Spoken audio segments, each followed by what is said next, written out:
الحمد للہ رب العالمین والعاقبۃ للمتقین والصلاة والسلام رسولہ الانبیاء والمرسلین اما بعد فاعوذ باللہ من الشیطان الرجیم بسم اللہ الرحمن الرحیم الا بذکر اللہ تطمئن القلوب صدق اللہ العظیم۔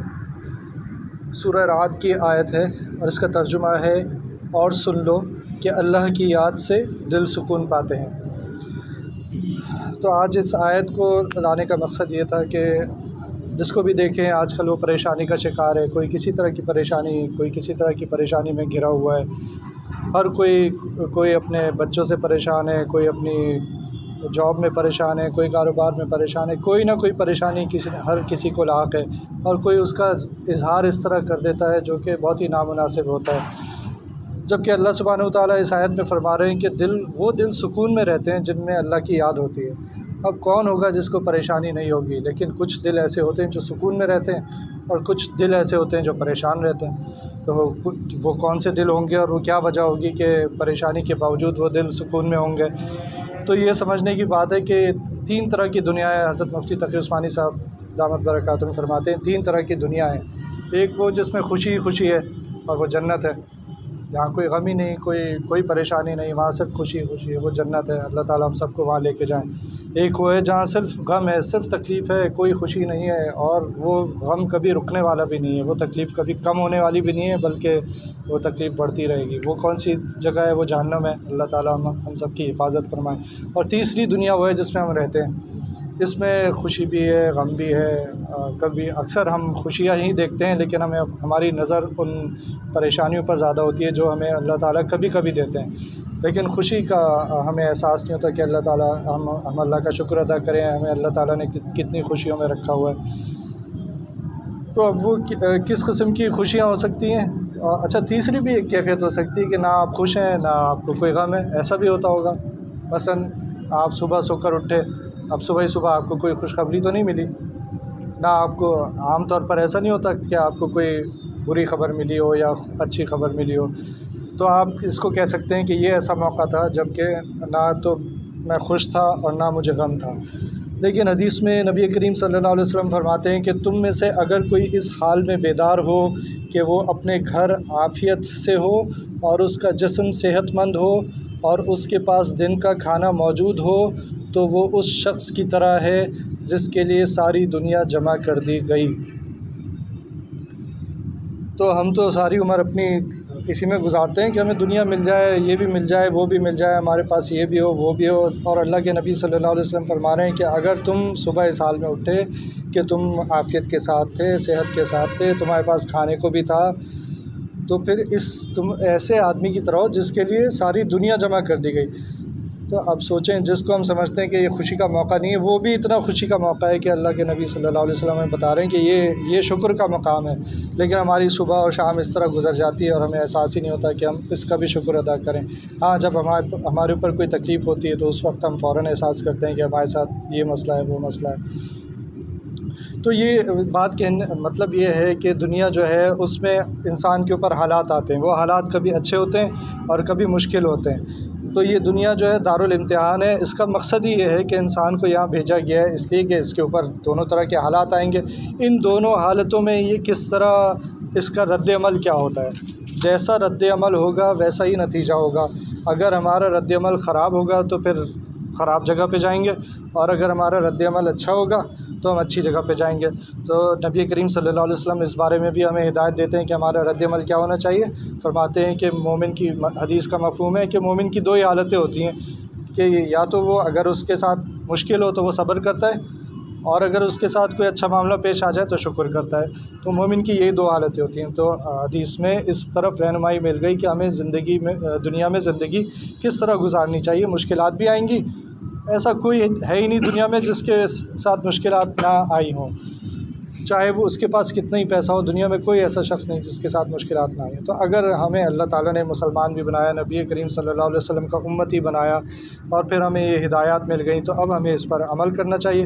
ایک مدینہ مسجد میں ایک بزرگ ہوتے تھے، میں ان کو باقاعدگی سے دیکھتا تھا، نماز میں آتے تھے، اور وہ اتنے ضعیف تھے کہ ان کے بیٹے ان کو پکڑ کے لاتے تھے، اور وہ بڑی مشکل سے 1-2 سیڑھی جو ہے مسجد کی وہ چڑھتے تھے، اندر داخل ہوتے تھے۔ کوئی دور سے دیکھے تو اسے اندازہ ہو جائے گا کہ ان کی زبان مسلسل چل رہی ہے، یہ کچھ کہہ رہے ہیں۔ تو اگر آپ قریب جا کے سنیں تو وہ کہہ رہے ہوتے تھے اللہ آپ کا شکر ہے، اللہ آپ کا شکر ہے، اللہ آپ کا شکر ہے۔ تو کس حالت میں آ رہے ہیں جب کہ تقریباً معذوری ہے، عمر 90 کے قریب ہوگی ان کی، اور زبان پہ مسلسل اللہ سبحانہ وتعالیٰ کا شکر جاری ہے۔ ان کا پھر ایک دن پتہ چلا ان کا انتقال ہو گیا۔ کس حالت میں انتقال ہوا کہ وہ سجدے میں گر گئے اور ان کی روح نکل گئی۔ تو اللہ تعالیٰ نے ان کو کتنی مبارک موت عطا فرمائی۔ تو یہ تو اپنا دیکھا ہوا حال ہے، اس مسجد کی خبر ہے، میں آپ کو کوئی دور کی یا پرانے وقتوں کی بات نہیں بتا رہا۔ تو اس طرح جب اللہ تعالیٰ کا ہم اپنی زندگی اس طرح گزر کرتے ہیں کہ جب مشکل آئے تو صبر کریں، اور جب خوشی کا موقع آئے۔ حضرت یوسف علیہ السلام، سورہ یوسف میں بڑے بڑے سبق ہیں ہمارے لیے۔ حضرت یوسف علیہ السلام کی زندگی میں بڑی بڑی مشکلات آئیں، بچپن سے لے کر جوانی تک۔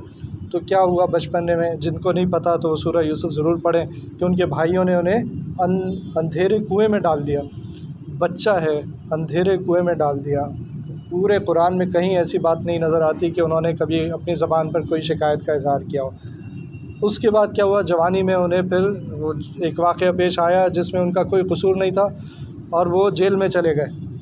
اور انہوں نے خود اللہ تعالیٰ سے فرمایا کہ بجائے اس کے کہ میں اس فتنے میں مبتلا ہوں، مجھے جیل زیادہ پسند ہے۔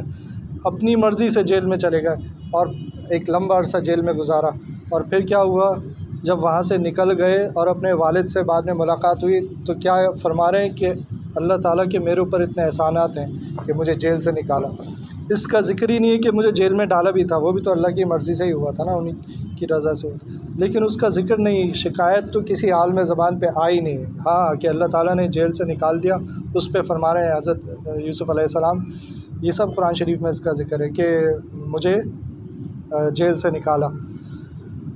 تو اب کیونکہ ہم سبھی مشکلات اپنی اپنی زندگی میں فیس کرتے ہیں، تو پھر ہمیں صبر کیسے کرنا چاہیے۔ تو صبر کی کچھ مثالیں ایسی بھی ہیں کہ کوئی اللہ کا باغی مسلمان ہے، فاسق مسلمان ہے، اس کو بھی کبھی ہم دیکھیں گے وہ بھی صبر کر رہا ہے۔ تو مثلا میں گیا، کبھی میرا عدالت میں جانا ہوا تو میں نے دیکھا کہ وہاں یہ بڑے بڑے مجرم تھے، بیڑیاں، ان کے زنجیریں پڑی ہوئی تھیں، پیروں میں بھی اور ہاتھوں میں بھی زنجیریں، لیکن وہ بڑے خوش نظر آ رہے تھے، مسکرا رہے تھے۔ اور پھر اور بھی مثالیں یاد آتی ہیں کہ وہ جیل جا رہے ہیں اور وکٹری کا نشان دکھاتے ہوئے جا رہے ہیں، جیسے کوئی بہت بڑا تیر مار لیا۔ تو وہ ان کے دل میں سکون کیوں تھا؟ ان کے دل میں سکون اس لیے تھا کہ انہوں نے جس کو اپنا سب کچھ مان لیا ہے، انہیں یقین ہے یہ مجھے چھڑا لے گا، یا تو ان کی پولیس میں کہیں دوستی ہے یا کہیں سیاستدان سے کسی سے ان کی دوستی ہے، تو انہیں پتہ ہے کہ میں یہاں چند دن ہوں، اس کے بعد مجھے چھڑا لیا جائے گا۔ اور ہم سب کو پتہ ہے کہ لوگ پکڑے جاتے ہیں لیکن چھوٹ جاتے ہیں۔ تو یہ تو اس کا حال ہے جس کے بس میں کچھ نہیں ہے، اس کو اپنا سب کچھ بنا لیا ہے، اور پھر وہ اس کی زندگی میں صبر ایسا ہے۔ تو پھر ہم اگر اللہ کو مانتے ہیں، تو اگر ہم نے اللہ کو اپنا سب کچھ بنا لیا تو ہماری زندگی میں تو صبر ہی صبر ہونا چاہیے، سکون ہی سکون ہونا چاہیے۔ کیسی بھی بڑی مشکل آ جائے، ہم تو دل میں ہی سوچیں گے نا ہمارے پاس اللہ ہے۔ وہ اپنے لیے کسی بندے کا سوچتا ہے کہ میرا اس سے تعلق ہے، تو ہمیں تو سوچنا چاہیے ہمارا تعلق اللہ سے ہے، وہ ہمیں نکالیں گے اس مشکل سے۔ آئی ہے مشکل تو جائے گی بھی اللہ کی مرضی سے۔ جیسے ایک بچے کی مثال ہے کہ اگر وہ اس کی ماں اسے مار رہی ہوتی ہے تو بچہ اپنی ماں سے ہی لپٹ لپٹ کے رو رہا ہوتا ہے۔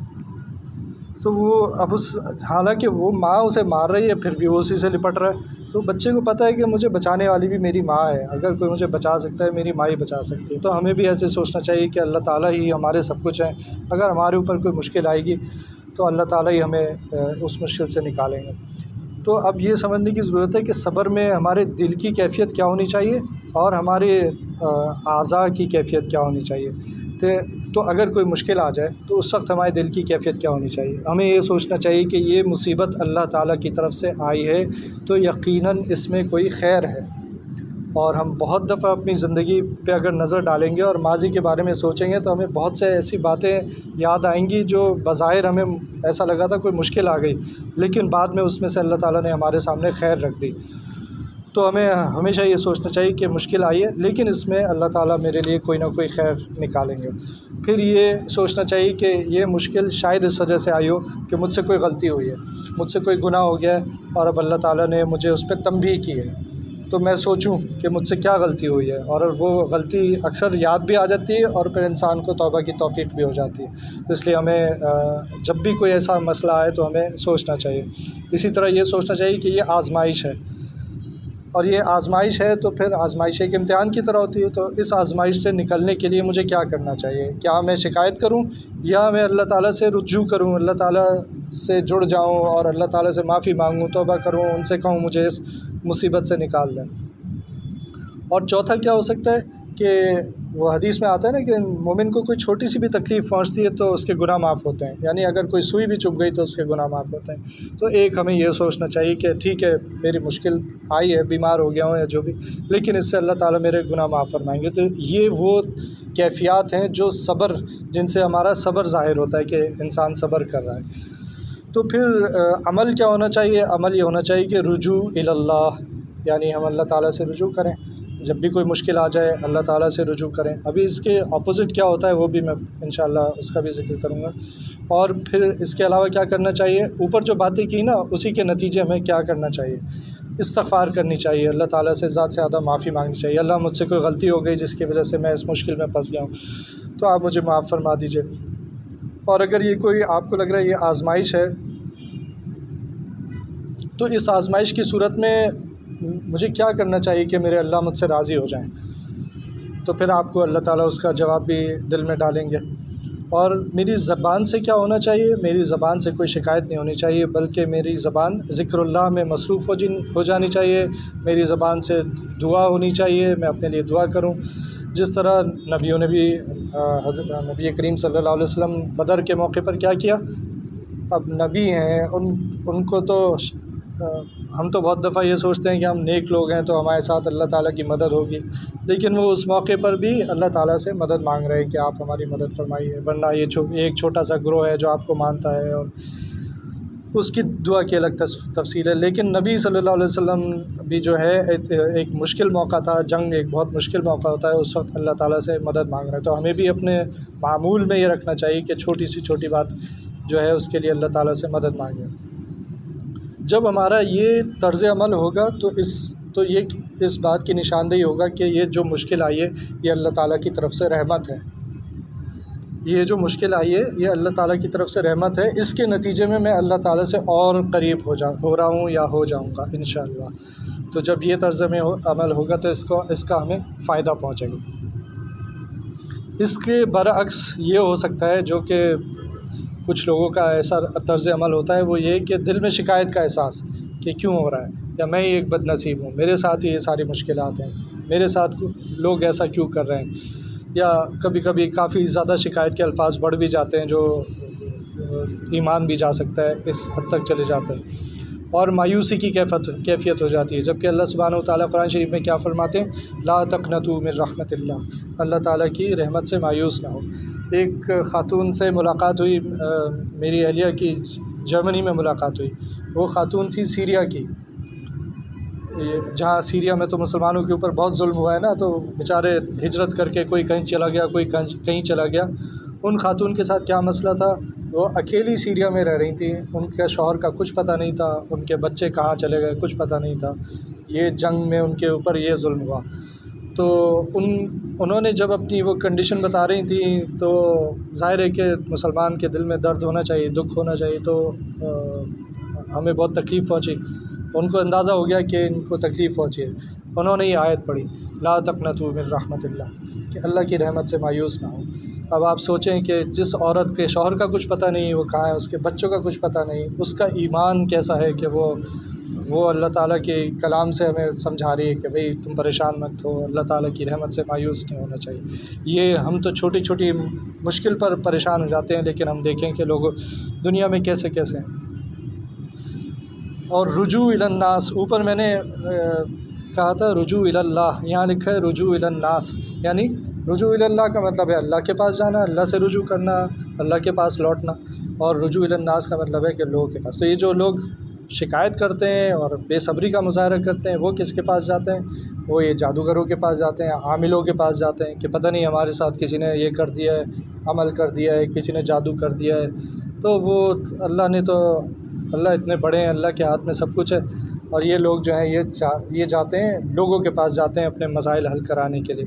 بھائی ٹھیک ہے آپ ڈاکٹر کے پاس جا سکتے ہیں، لیکن ڈاکٹر جو گولی لکھے گا اس میں شفا اللہ کی اجازت کے بغیر نہیں جا سکتی۔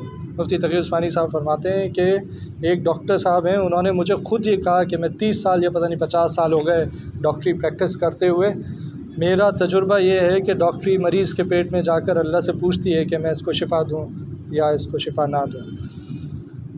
تو اس لیے ڈاکٹر کے پاس جانا تو جائز ہے، لیکن لوگ تو عاملین کے پاس اور بالکل ہی جو شرک والی باتیں ہیں وہ ان سے سرزد ہو جاتی ہیں۔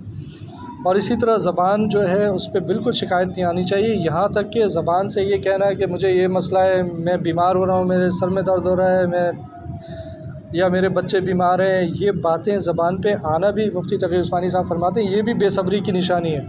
اور اگر زبان سے کہنا ہی ہے تو اللہ سے کہیں، لوگوں سے نہ کہیں، لوگوں کے سامنے اپنے مسائل کا ذکر نہ کریں، یہ بھی بے صبری کی نشانی ہے۔ تو اب بے صبری کریں گے تو اللہ تعالیٰ ہم سے ناراض ہوں گے، اس لیے ہم سب کو بہت زیادہ اس پہ احتیاط کرنی چاہیے کہ ایک دفعہ میں نے کسی بڑے عالم ہیں شیخ ہاشم احمد صاحب، انہوں نے مجھ سے کہا کہ اگر بیماری بھی ہو نا تو یا تو آپ اللہ سے ذکر کریں یا ڈاکٹر سے ذکر کریں، تیسرا کوئی نہیں ہونا چاہیے جس سے آپ ذکر کریں۔ اسی طرح ایک عالم تھے، انہوں نے بتایا کہ بچے جو ہے وہ اپنی پریشانی، اپنی بیماری اپنے ماں باپ سے چھپایا کریں، کیونکہ ماں باپ کو ان کی پریشانی اور بیماری سے تکلیف ہوتی ہے۔ اور قرآن شریف میں ایک لفظ ایسا کہہ دیا گیا ہے قل لہم اف، یعنی اف بھی نہیں کہہ سکتے ماں باپ کو۔ تو اف تو وہ جو فقہ کی کتابیں ہیں نا ان میں لکھا ہے کہ اف ایک بہت چھوٹا سا لفظ ہے، تو جب چھوٹا لفظ کہنا منع کر دیا تو بڑی کوئی پریشانی یا بڑا دکھ، بڑی تکلیف ماں باپ کو دینا وہ تو بالکل ہی ناجائز ہے۔ تو اس لیے جو ہے زبان کی بہت زیادہ حفاظت کرنا چاہیے۔ اگر ہم اس طرح کریں گے کہ دل میں بھی شکایت کا احساس ہے، زبان سے بھی شکایت کا احساس ہے، مایوسی کی طرف جا رہے ہیں، تو یہ پھر رحمت نہیں ہوگی، پھر یہ زحمت ہو جائے گی، یعنی اللہ تعالیٰ کی طرف سے سزا تصور کیجیے۔ ایسی صورت میں ہم اللہ کے قریب نہیں جا رہے بلکہ اللہ سے دور جا رہے ہیں۔ تو یہ دونوں چیزیں سامنے آ گئی۔ ہم اگر اللہ سے پریشانی کی حالت میں اللہ سے قریب ہونا چاہتے ہیں تو ہمیں کیا کرنا چاہیے، اور اگر اللہ نہ کرے ہماری زبان سے یا ہمارے دل میں غلط کیفیات آ گئیں، غلط الفاظ ہماری زبان پہ آ گئے، تو پھر وہ اصل میں اللہ کی رحمت نہیں ہوگی بلکہ زحمت ہو جائے گی، عذاب ہو جائے گا، اور ہمیں اس سے بچنا چاہیے، اس بات کا بہت زیادہ خیال رکھنا چاہیے۔ نبی کریم صلی اللہ علیہ وسلم سے زیادہ تکلیفیں نہ کسی انسان نے اٹھائیں، نہ کوئی اٹھائے گا، نہ کسی پیغمبر نے ان سے زیادہ تکلیفیں اٹھائیں۔ نہ ہم ان کی سیرت پڑھیں تو ہمیں اندازہ ہوگا کہ اگر شروع سے ہی لے لیں کہ جس کا باپ اس کے پیدا ہونے سے پہلے دنیا سے چلا گیا، جس کی ماں 6 سال کی عمر میں دنیا سے چلی گئی، جس نے اپنے ماں باپ کے ساتھ وقت ہی نہیں گزارا، جس کا کوئی بھائی بہن نہیں، تو وہ اس نے شروع سے ہی بچپن سے ہی کیا کیا تکلیفیں اٹھائی ہوں گی۔ پھر جب نبوت کا کام مل گیا تو اس کے بعد تو تکلیفوں کی انتہا ہو گئی، لیکن ان کا طرز عمل کیا تھا؟ مسلسل اللہ رات کو کھڑے ہوئے رو رہے ہیں۔ اور حضرت عائشہ رضی اللہ عنہ فرماتی ہیں، حدیث کا مفہوم ہے کہ میں نے پوچھا کہ آپ کیوں روتے ہیں، آپ تو معصوم ہیں؟ تو جواب میں فرماتے ہیں کیا میں اللہ کا بندہ بن کے شکر نہ ادا کروں، اس حالت میں بھی شکر ادا کروں۔ تو ہمیں بھی بہت زیادہ اس بات کا خیال رکھنا چاہیے کہ ہم سے ناشکری نہ ہو، بے صبری نہ ہو، ہم صبر سے کام لیں۔ اللہ تعالیٰ مجھے بھی عمل کی توفیق عطا فرمائے، ہم سب کو عمل کی توفیق عطا فرمائے۔ ربنا تقبل منا انك انت السميع العليم وتب علينا انك انت التواب الرحيم، وصلى الله تعالى على خير خلقه محمد وعلى آله وأصحابه أجمعين، آمين برحمتك يا أرحم الراحمين۔